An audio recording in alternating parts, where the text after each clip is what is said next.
vou dizer uma coisa a vocês. Se dependesse somente da vontade de Elon Musk, Marte já estaria colonizada.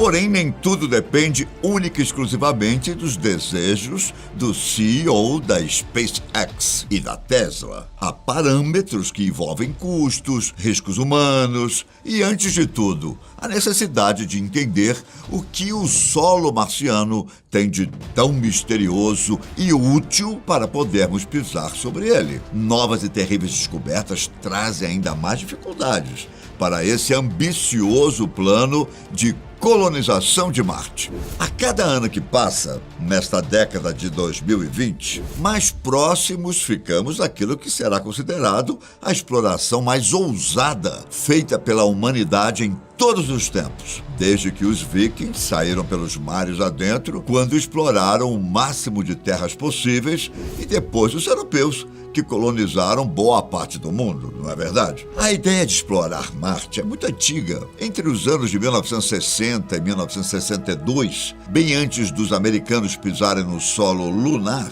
os russos enviaram 5 missões para o planeta vermelho. Contudo, nenhuma delas obteve sucesso. Veja bem, Estados Unidos e União Soviética estavam no auge da Guerra Fria e cada um tentava mostrar ao outro que tinha mais tecnologia para dominar o espaço, como mostrar ao mundo quem era o mais forte, o soberano.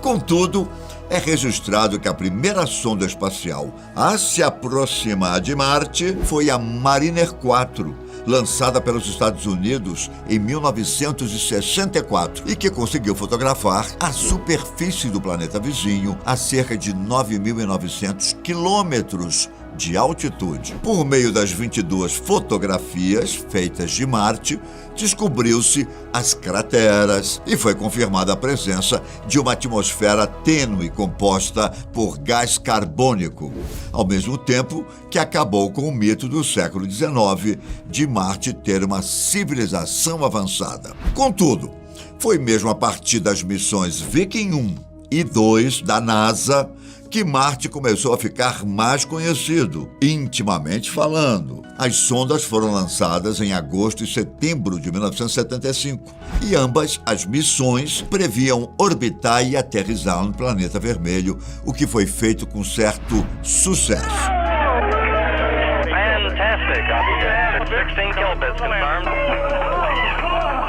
Pois se tornou a primeira missão a coletar dados e retorná-los à Terra. Ao todo foram mais de 55 mil imagens enviadas por elas de Marte, detalhando sua topografia, clima, atmosfera, mudanças sazonais, além de realizarem experimentos biológicos com o solo marciano. Naquela época, algumas imagens causaram um grande furor entre os cientistas, mas nada comparado ao que ficou conhecido como o rosto de Marte. Lembram? A Viking 1 foi a responsável por obter a imagem que mexeu com o imaginário popular, que apresentava claramente o perfil de um rosto humano. E isso desencadeou a maior polêmica da agência espacial, com uma lista de teorias sobre a existência de vida extraterrestre. Apesar de a NASA explicar que aquilo era um efeito de luz e sombra, teorias conspiracionais surgiram de todos os cantos do planeta, sendo que a mais popular foi sugerida pelo escritor Richard Hoagland. De acordo com ele, uma suposta civilização alienígena teria visitado ou habitado o planeta vermelho no passado e registrado sua presença com a construção de uma esfinge humanoide. Ele levou a teoria tão a sério que escreveu até um livro intitulado Os Monumentos de Marte, uma cidade à beira da eternidade, de 1987. Hoje, apesar de ainda existirem teorias a respeito, a maioria das pessoas já reconhece que a imagem é o resultado do efeito de pareidolia, que é um fenômeno psicológico no qual nossa mente identifica imagens e formas com padrões conhecidos em determinadas situações ou ocasiões. Em 1998, a NASA fez novas fotos do lugar, dessa vez muito mais nítidas, que acabou revelando realmente a natureza do local, um agrupamento de crateras e saliências.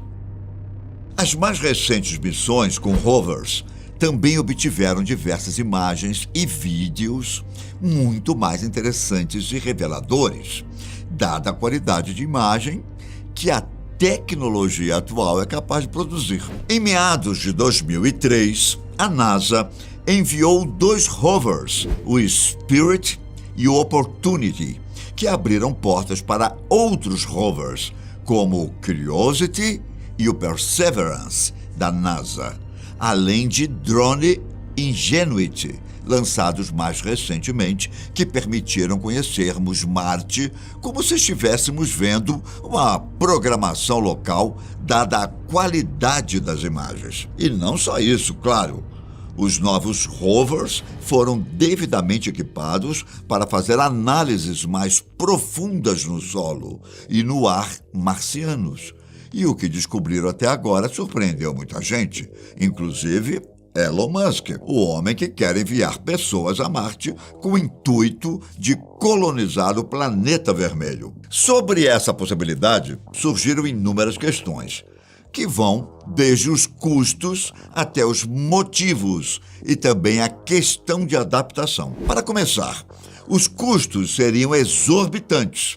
Para se ter uma ideia, só o rover Curiosity custou 2,5 bilhões de dólares. Agora imagine só construir algo em Marte, que está a, no mínimo, 65 milhões de quilômetros em tempo. Essa não é a distância nominal entre os 2 planetas, mas é a distância mínima registrada entre eles, uma vez que, dependendo de suas órbitas e do período do ano, podem estar mais próximos ou mais distantes, chegando a 225 milhões de quilômetros. O sonho de Musk é ver os seus foguetes levando e trazendo pessoas, equipamentos e suprimentos da Terra para Marte e vice-versa. Marte é um planeta inóspito e tecnicamente morto. Sua atmosfera é finíssima e não contém o oxigênio que tanto precisamos. Portanto, os humanos marcianos terão que viver sob uma redoma gigantesca que, além de simular os ambientes propícios aos humanos, terá que possuir tecnologia de última ponta para mantê-los bem e se sentindo em casa. Não é? Alguns especialistas defendem que os recursos financeiros para Marte, que ultrapassam tranquilamente a casa das centenas de bilhões de dólares, poderiam ser investidos aqui mesmo na Terra.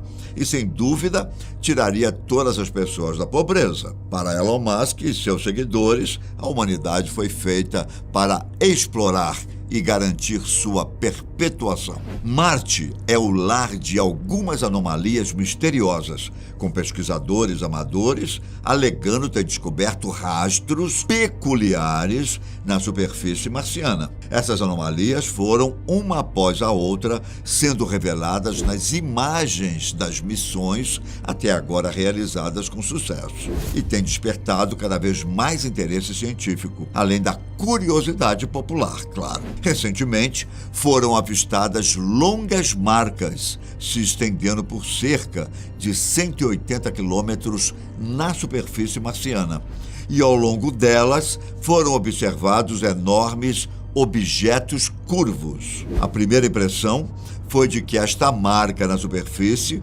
havia sido provocada artificialmente, ou por alguma máquina, ou por mãos de seres que já passaram pelo planeta. Há quem defenda essa teoria, por sinal. Por outro lado, a NASA afirma que este é outro caso de pareidolia, pois até o momento, o que os rovers e também o drone demonstraram é que Marte é um verdadeiro deserto. Só que nem sempre foi assim. E não há nada que foi encontrado até o momento que diga que o planeta já foi habitado. Porém, rios sim. Tudo indica que tais rastros tenham sido originados por fluxos líquidos, como rios e mares. São vários os vestígios visuais na superfície marciana que denotam que, num passado distante, o planeta vermelho tenha sido rico em água, de acordo com as hipóteses. Se não água, uma vez que ainda não foi verdadeiramente comprovado, um líquido com as mesmas características que correu pela superfície por milhares de anos e criou as estrias que hoje são visíveis nos vales e planícies marcianos. De acordo com os estudos preliminares, Marte já foi dotado de mares, rios, cachoeiras e até mesmo de uma abundante vegetação. Resta aos humanos, por enquanto, saber se, em meio à antiga natureza de Marte, o planeta também abrigava vida. Podemos ter a certeza de que antes do primeiro foguete subir para levar os primeiros humanos para lá, já teremos as respostas sobre o passado do planeta. Ainda é muito cedo para afirmarmos qualquer coisa sobre a colonização. Além dos custos exorbitantes, há a questão da própria viagem. Se, como a tripulação e os passageiros dos ônibus espaciais conseguirão se adaptar, uma vez que terão que permanecer no mínimo 6 meses dentro da aeronave. Como se dará a construção da redoma? E quanto tempo isso durará? E também os próprios monstros que existem no planeta, como as tempestades marcianas, que duram muito tempo e são potencialmente destruidoras. Problemas sem respostas é o que não falta no momento. Abraço e até a próxima.